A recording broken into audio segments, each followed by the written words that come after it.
Agricorp, which is a Nigerian company with offices in the United Kingdom, which is based in the spices in agriculture. They, of course, work to process and export spices across the world. They've raised $17.5 million in a Series A funding round. All right, joining us to discuss these tech stories, Fisayo Durojaye, who is an investment analyst with EchoVC Partners. Fisayo, you're very welcome. Thanks for joining us. Thanks for having me. I want to start with the startup bill. I guess to get a reaction to the discussion we had with the head of DIY law. What was your take on that?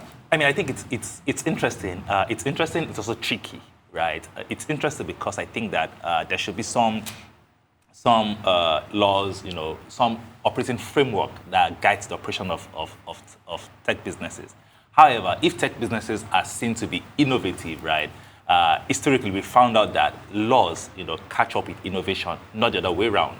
So privacy laws are being updated globally around the world. Workforce laws are being updated globally around the world. I mean, before Uber and Taxify, people don't, or even people like DoorDash and, of course, all these delivery apps, people don't typically work as independent contractors, prior to now. They either have an employment, or, but, of course, with the innovation of, with the advent of Uber and all of those kind of companies, the categories for independent contractors now start showing up. Then, of course, question around, okay, these guys don't have healthcare start showing up again. So then, of course, laws have been updated to catch up with some of those new practices, because of the way tech and tech-enabled businesses operate.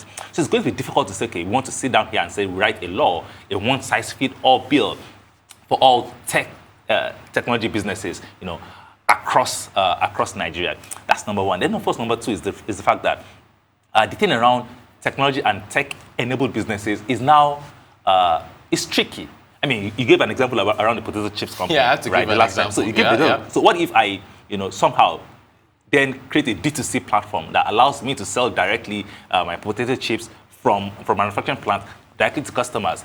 Does that make me a tech startup? Does that make me covered in this startup bill? Aha. Right. And of course, if that is the case, then it means that every company globally participates in this thing. I mean, I use Zoom for my meetings, even I'm a consultant as well. So banks use, mobile apps. Are they covered in this startup bill? Right. It's a big question that we need to figure out, right? So I think it's that I said is difficult, and of course it's tricky. And I think that the trick around it could to a large extent play a large role in how this things shape up eventually. Can Nigeria's technology players ecosystem, can it be forgiven for wanting to protect themselves with this bill? Because as you've just eloquently explained now, this stretches into other realms. Can they be forgiven based on? We don't need to go into any specifics. Yeah. Well, based on recent history in Nigeria, with the history between tech companies and regulators, can they be forgiven for wanting to put this bill together? I think that there's so much that this bill can do, because irrespective of what you do, right? Any sector that these innovative activities are coming up from, there are regulators directly involved.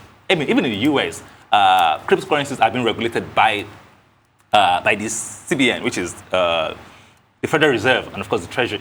So all of those. So irrespective of how big innovation is, right? The CBN will still will have oversight around anything that has to be financial intermediation.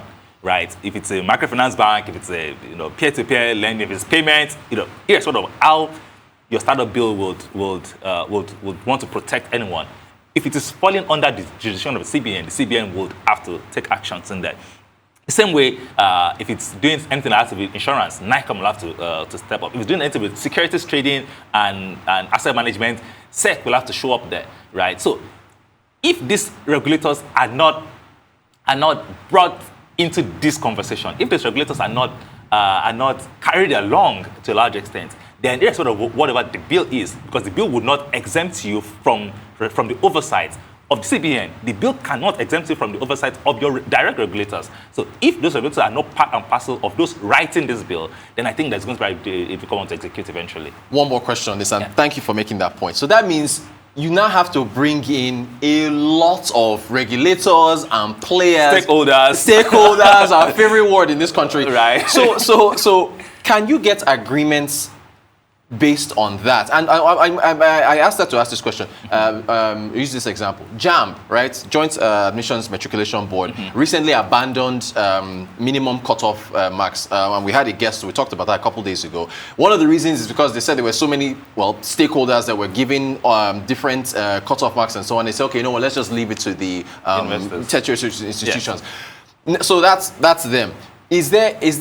Can it get complicated when you've got, too many cooks spoil the broth, to say, so with regards to this bill? How long did it take us to put together a petroleum industry bill? Over almost 20 years. Good. So it took us 20 years to put together an industry bill.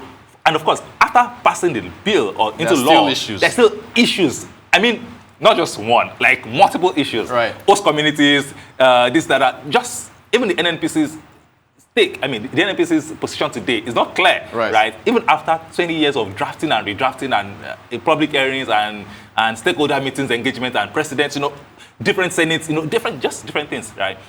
To put together a petroleum industry bill. This is an industry that has been in existence for years. Right. I mean, I remember, back in the days when, what's the name of this guy, the petroleum guy in the U.S. What's his name? What, the regulators over in the United States? The entrepreneur that started Rockefeller? Rockefeller. Okay, John D. Rockefeller. Right. That's what you're talking about. Petroleum industry has been evolving since then, right? But to put together a petroleum industry bill took us 20 years. Yeah. God. And now you have to bring a startup bill that is not industry specific, that cuts across different industries.